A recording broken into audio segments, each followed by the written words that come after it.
তেলের ভেতরে ওলটা দিয়ে দিলাম ভাজার জন্য।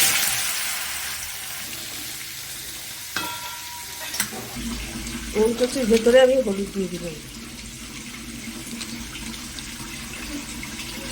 ওল কচুটা আমার ভালোভাবে মানে ভাজা হয়ে গেছে। এবার আমি এর মধ্যে মশলা দেবো, জিরের গুঁড়ো, হলুদ গুঁড়ো, লঙ্কার গুঁড়ো, আদা বাটা।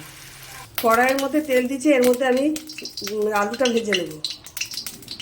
ওল কচুটা আমি ভেজে এখানে বাটিতে ঢেলে নিয়েছি।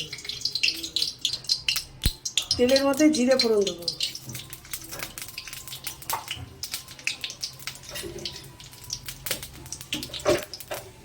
তেজপাতাটাও ফোড়ন দিয়ে দিলাম। এর মধ্যে আমি আলুটা দেবো।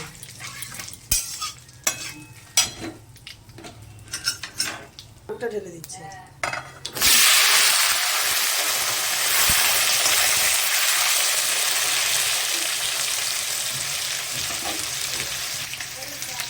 আলুর ভেতরে আমি নুনটা দিয়ে দিব। আলু ভাজাটার মধ্যে হলুদ দিয়ে দিচ্ছি।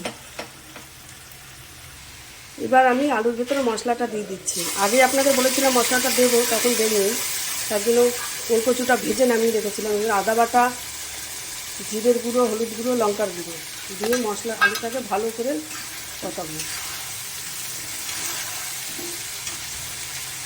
কচুটা মেশানো হয়ে গেছে, এবার ভালো করে কষিয়ে জল দিয়ে দেবো। কষানো হয়ে গেছে, এবার আমি জলটা দিয়ে দিচ্ছি।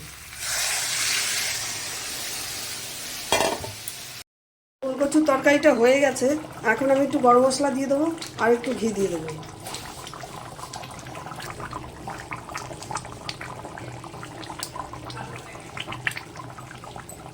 এবার আমি ওল কচুটাকে নামিয়ে দেবো। আমার হয়ে গেছে।